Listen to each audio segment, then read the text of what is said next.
Biryani. Chicken biryani हो गया, एक निहारी दे दो, एक चिकन कोरमा दे दो। रोटी लगा, जल्दी रोटी लगा। भाई आ जाओ भाई। चाय छान दो भाई। वाह क्या चाय है। तो भाई कहाँ को जा रही है? बात तो सुन इधर आ। कर रही है तो कर, नहीं तो हटा। जोर से। अरे यार बेकार, अरे यार कैमरा में नवाब चावड़ा के साथ आगे बढ़ा।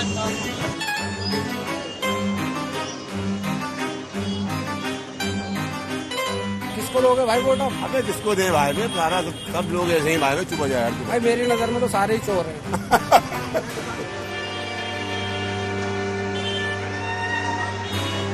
दिल्ली के कूचे न थे और आके मुसव्विर थे, जो शक्ल नजर आई तस्वीर नजर आई। यानी शुरू से ही दिल्ली ऐसी थी, it was like a painting.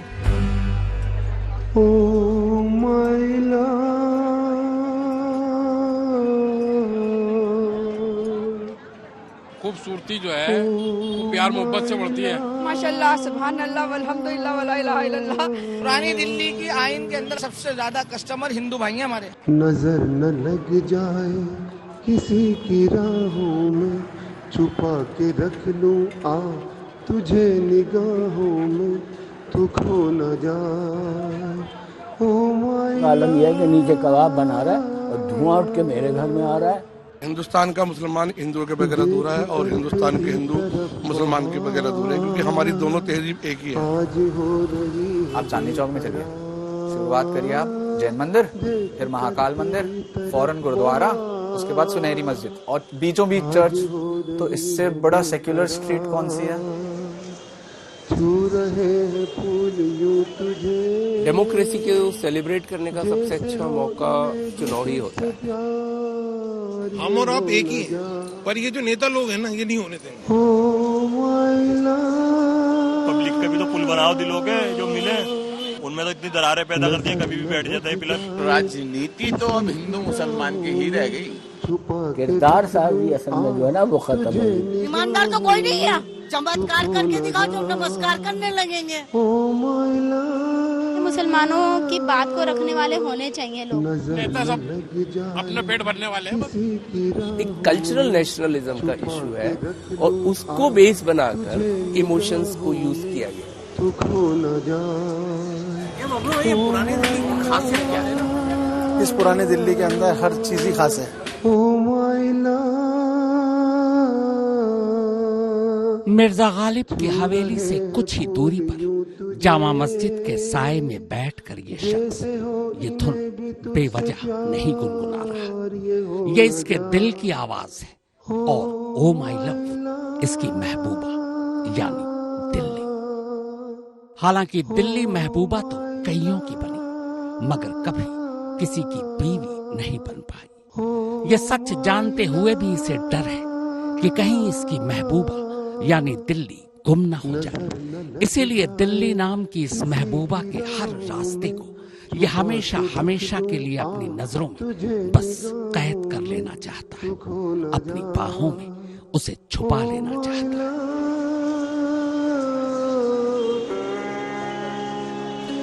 मगर कहाँ इसकी या दिल्ली की ऐसी किस्मत जो इसे अपना बना ले, या दिल्ली किसी एक की हो जाए। 7 बार जो दिल्ली लुटी हो वो किसी पर ऐसे थोड़ी ना एतबार कर लेगी। और बस यही हाल दिल्ली के 20 लाख मुसलमानों का है। ये न थी हमारे किस्मत के विसाल यार होता, अगर और जीते रहते यही इंतजार होता। तेरे वादे पे जिए हम तो ये जान झूठ जाना कि खुशी से मर न जाते अगर एतबार होता।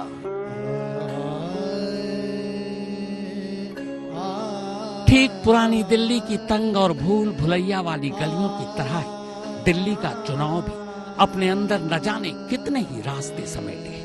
यहाँ कब वोटर किस गली या नुक्कड़ पर मुड़ जाए कहना मुश्किल है।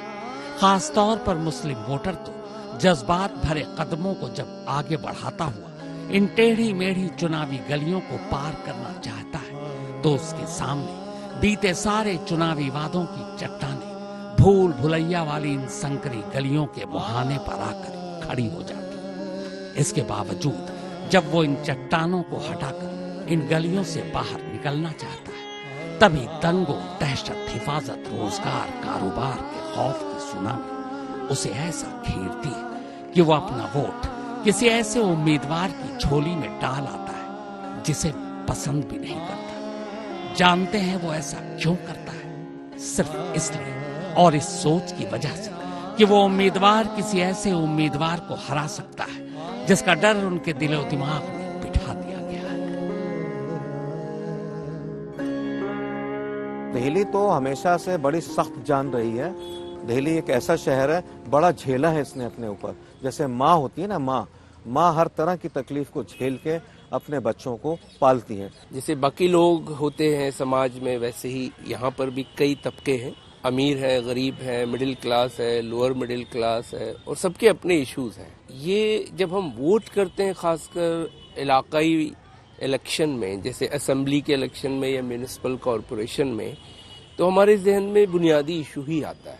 मैंने अपनी आंखों से देखा है कि जब हमारे बुजुर्ग बाहर निकलते थे तो दुकानदार उतर के सलाम किया करते थे। आज पहचाने ले तो वही बहुत बड़ी बात होती है। हम तो चाहते हैं सरकार वो बनकर दिल्ली के अंदर आए कि जो अपनी पावर रख सके, चाहे उसमें बीजेपी हो, कांग्रेस हो या आम आदमी पार्टी हो। दिल्ली के मुसलमानों ने हमेशा हर पार्टी की तरफ बड़ी उम्मीद के साथ देखा है, मगर इलेक्शन के बाद से उनको तकलीफ और दुख के अलावा कुछ नहीं मिला। वो मुगलों ने क्या किया, क्या नहीं किया, इस बात से हमें कोई मतलब नहीं है। अरे वो 500 साल पहला इतिहास है, आज को देखो। जिस हिसाब से इस रियासत का, दिल्ली का डेवलपमेंट होनी चाहिए वो नहीं है, और स्पेशली जो मुसलमान तबका है वो सबसे पिछड़ा तबका है। राजनीति तो अब हिंदू मुसलमान की ही रह गई। अब राजनीति में है क्या?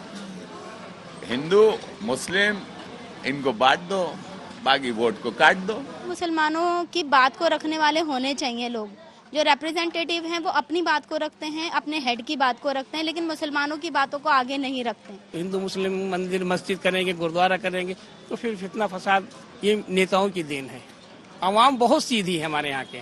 इस एरिया में आप खड़े हैं, यहाँ पे मोस्टली आपको हिंदुओं की शॉप्स मिलेंगी, पंजाबी, हिंदू, जैन, और उस तरफ आपको मुस्लिम्स की मोस्टली उनकी शॉप्स मिलेंगी, उनका काम मिलेगा।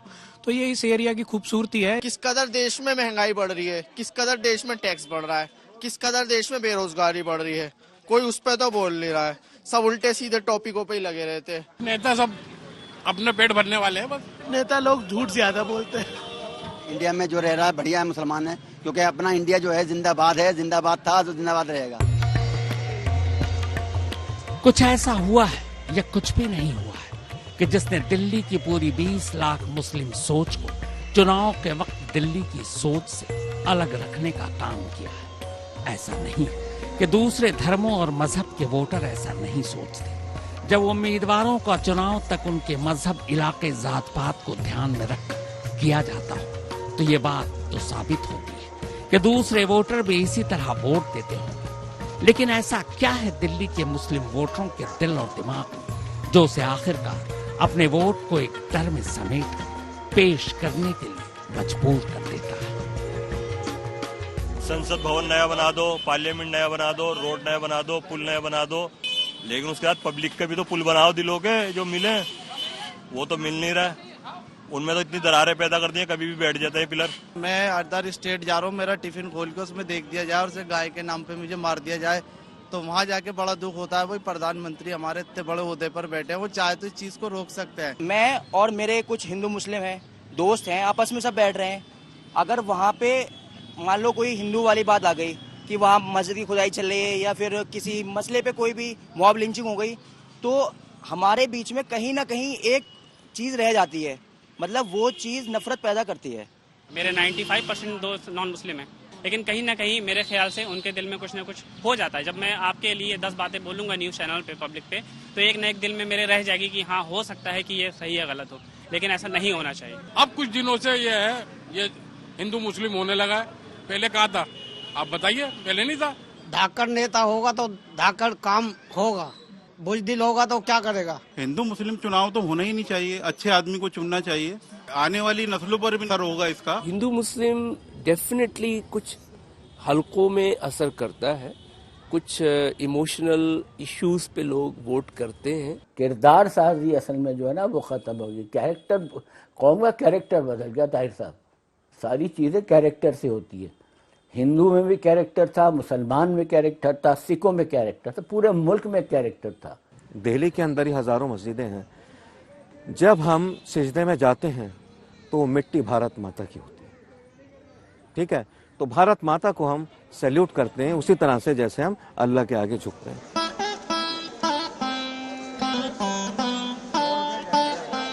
कुछ तो है जिसने मुस्लिम वोटरों को फिक्रमंद किया हुआ है।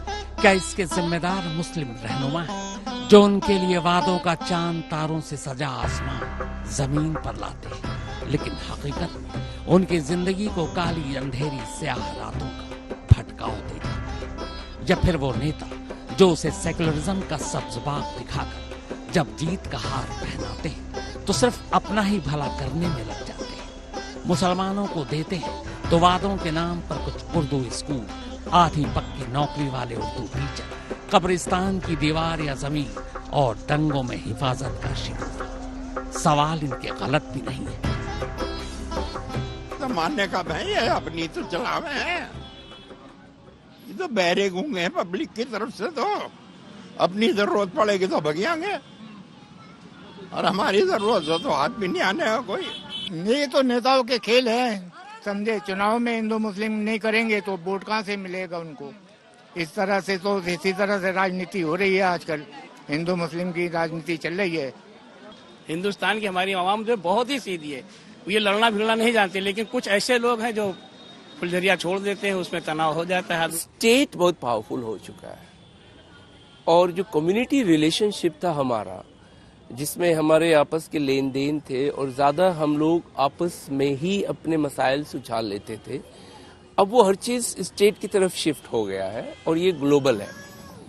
और चूंकि स्टेट और पावर का एक ज़बरदस्त कनेक्शन है, इसलिए पॉलिटिकल पार्टीज उस पावर को जब लेते हैं तो हम जैसे आम इंसान की पावर छिन जाती है। क्योंकि जो आवाम यहाँ रह रही है वो हिंदुस्तानी है ना, तो उनको सबको एक नज़र से देखो, ना कोई हिंदू है ना मुसलमान है। पहले भाइयों की तरह रहते थे, आज भी हमारा भाई है प्रकाश वॉच कंपनी, 50 साल से ये यहाँ पर है। आप भी देखो इनको, ये ऐसे रहते हैं हमारे जैसे घर के मेंबर है, हमारे भाई है। ये बेचारे बच्चे पढ़ रहे हैं, लिख रहे हैं, इन्हें अगर जो नौकरी ना मिलेगी तो क्या करेंगे ये। अब हमारी तरह ठेले पे खड़े होंगे तो ये वैसे आत्महत्या कर लेंगे। मुस्लिम लीडरशिप को उभरने ही नहीं दिया गया। लीडरशिप तो होती बहुत है। किसने उभरने दिया? हुकूमत ने। ये तो हुकूमत ने बाकायदा सोची समझी स्कीम थी कि मुसलमान लीडरशिप को आगे मत बढ़ने दो। मौलाना आजाद हिब्दुर रहमान वह आखिरी। ईमानदार तो कोई नहीं है। हाँ, ईमानदार कोई नहीं है। ये अपने सब रोटी लुकमों के मारे हैं, सब रोटी लुकमों के मारे। मैडम मेरे पास 80% ग्राहक मेरे हिंदू हैं, 20% मेरे पास ग्राहक मुसलमान हैं। ये तो हमसे माल ही नहीं खरीदे। वो आज हम खारी बाउली सामान लाते सारे हिंदू से तो लाते हैं, तो दूरी बनती तो यहाँ की दूरी बनती ना। मुस्तकिल हमारे कानों में एक हिंदू मुस्लिम करेंगे तो आदमी कोई ना सोचने वाला भी सोचता है कि ये है क्या, आखिर हमसे गलती है कहाँ पे, जो हमारे बारे में ये सोचा जाता है, गलत फैसला लिया जाता है। दिल्ली के मुसलमान तो बहुत अच्छे हैं माशाल्लाह, सुभान अल्लाह वल्हम्दुलिल्लाह वला इलाहा इल्लल्लाह, लेकिन वही है कि कुछ लोग चले जाते हैं, कुछ लोग रह जाते हैं, बस इसी में ही है। जो तारीख दिल्ली की है, मतलब शुरू से वैदिक टाइम से, इसकी एक एक ईंट पे, एक एक कंकड़ पे, एक एक धूल के कण पे हिस्ट्री लिखी हुई है, तारीख लिखी हुई है। And that's why this city is surviving. चुनाव दिल्ली की 70 सीटों के लिए है, यानी पूरी दिल्ली के लिए। मगर जब वादे पूरे करने का वक्त आता है तो इनके इलाकों की चमक की किस्मत भी दूसरे इलाकों की चमकती तकदीर बना दी जाती है और ये बेबसी से अपनी पुरानी दिल्ली को और पुरानी और जर्जर होते देखते रह जाते हैं। बर्बाद कर दिया दिल्ली को। जो सोचा था आबाद होना वो हो गया बर्बाद। कुछ तरक्की नहीं, कुछ उन्नति नहीं, कुछ डेवलप नहीं। फंड लगभग जो हमारे हिंदुस्तान के अंदर जो काउंसलर को मिलता है वो लगभग हर काउंसलर को वही फंड मिलता होगा। लाजपत नगर जैसी जगह के अंदर जाइए, वहाँ पे चमकता मिलता है, तो हमारे इलाका क्यों नहीं संवरता। हमारे लोग यहाँ के टैक्स नहीं देते। किस चीज़ में टैक्स नहीं है? रोटी ले लो यहाँ पे वो टैक्स, खाना लो वो टैक्स, होटल चला रहे हैं वो टैक्स, रेस्टोरेंट चला रहे हैं वो टैक्स, कोई गाड़ी लेते हैं उसमें टैक्स। किस चीज़ में टैक्स नहीं है ये बताइए। कपड़े लेने चले जाओ उसमें टैक्स, जूता लेने चले आओ उसमें टैक्स, किस चीज़ में टैक्स नहीं है। अब उसके बावजूद भी अगर सहूलत ना मिले तो आदमी क्या करे, ये बताइए। पहले पार्टियों ने बहुत वादे किए थे कि जामा मस्जिद का सुंदरीकरण होगा, तो जामा मस्जिद का सुंदरीकरण तो नहीं हुआ। चांदनी चौक का सुंदरीकरण होकर काम खत्म भी हो गया, और जामा मस्जिद पर चांदनी चौक का जितना ट्रैफिक था, वहाँ आप देखेंगे वहाँ ट्रैफिक नहीं चलता, वहाँ का जितना ट्रैफिक था वो सारा डाइवर्ट हो गया जामा मस्जिद। तो जामा मस्जिद के साथ अब ये हो गया कि ना यहाँ आप चलने की जगह बची है, ना कुछ बचा है, ट्रैफिक ही ट्रैफिक। दिल्ली का मुसलमानों को ऐसे गैर कानूनी इनलीगलाइज्ड जो कॉलोनियों में बांट के रख दिया है, उसको लीगलाइज भी नहीं कर रहे हैं। तो आप बताइए हम कहाँ जाएं कि हम लोग अपने आप को वैसा बता सके कि हम भी दिल्ली के हैं।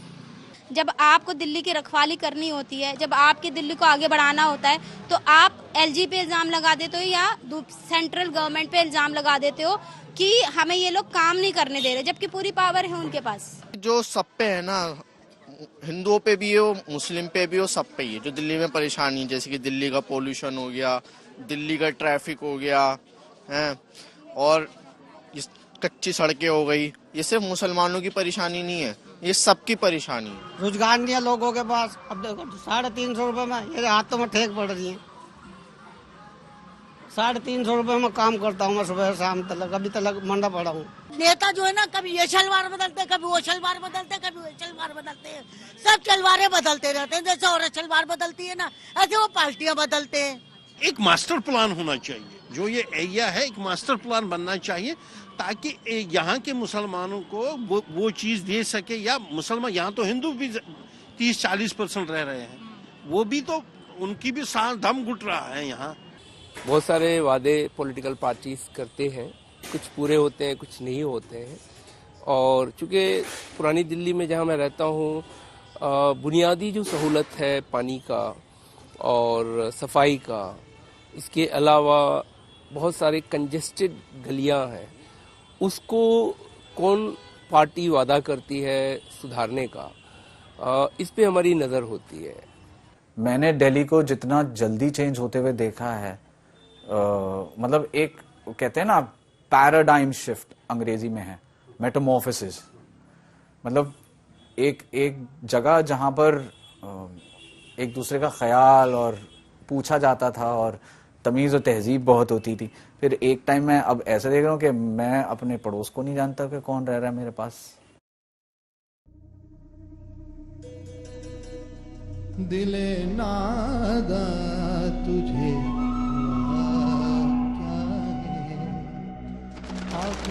मगर हुजूर ये वो दिल्ली है जिसे राजा और रंक दोनों ने बराबर चाहा।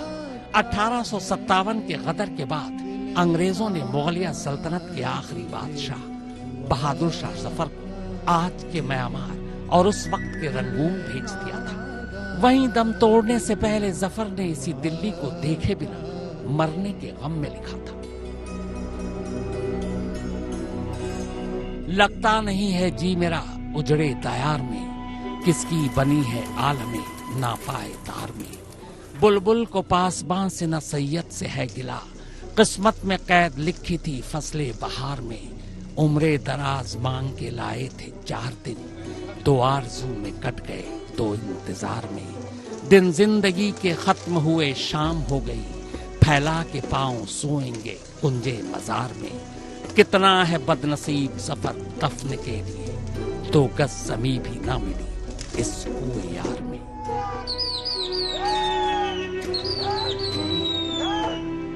जिस जफर को 2 गज ज़मीं तक इस दिल्ली में नहीं मिली, उस पूरी दिल्ली पर हुकूमत करने का ख्वाब पाले तमाम सियासी पार्टियां फिर से कमर कस चुकी है। हार जीत अहम है, एक वोट कीमती है, और इसी कीमती वोट की खातिर चुनावी मौसम में अचानक मुस्लिम वोटर भी कीमती हो जाते हैं। ये कबूतर देख रहे हैं ना, बस इनकी उड़ान और परवास को देखिए।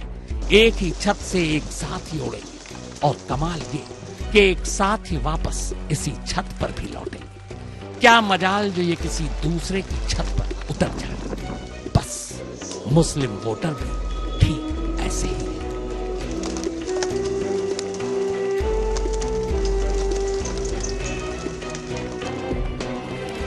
मुस्लिम वोट का परिंदा अभी उड़ान में है और वादों का तीर हर पार्टी की कमान में है। कबूतरबाजी दिल्ली में मुगल काल से एक पारंपरिक स्थानीय खेल रहा है और ये नवाबों का शौक था, यानी कि मुगलों के समय से ये जो परंपरा चली आ रही है इसे जीवित दिल्ली 6 ने रखा है और आज भी ये परंपरा इसी तरीके से दिल्ली 6 में चलती है। लेकिन सवाल यह है कि ये कबूतर जो संदेशवाहक हुआ करते थे पहले, अब ये क्या संदेश दे रहे हैं? दिल्ली का वोटर क्या चाहता है? दिल्ली का वोटर आने वाली सरकार को क्या संदेश दे रहा है? ये बड़ा सवाल है। दिल्ली की जनता को कुल 70 ऐसे लोगों को चुनना है जो दिल्ली का मुस्तकबिल तय करेंगे।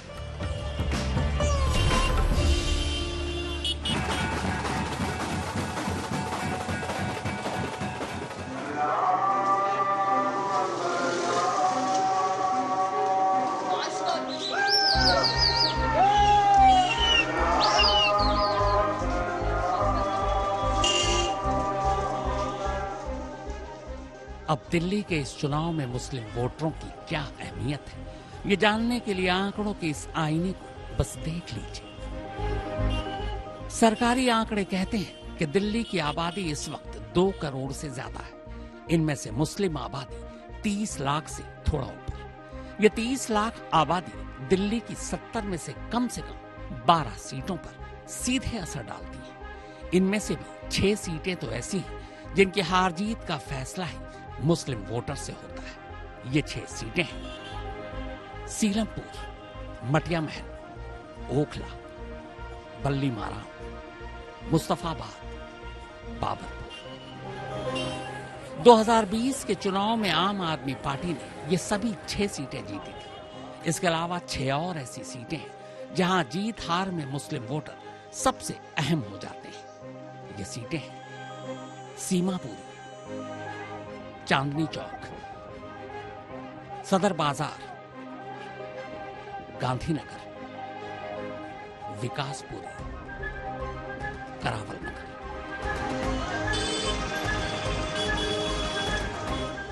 यानी शतरंज की सारी बिसात 70 नहीं बल्कि इन्हीं 12 सीटों पर बिछाई जाती है। और बस इसीलिए दिल्ली के हर चुनावी मौसम में मुस्लिम वोटरों को बहार के ख्वाब दिखाए जाते हैं। हालांकि दिल्ली की तारीख गवाह है कि जितनी उसने बहारें देखी है उससे कहीं ज्यादा खिजाएं उसके हिस्से में आई है।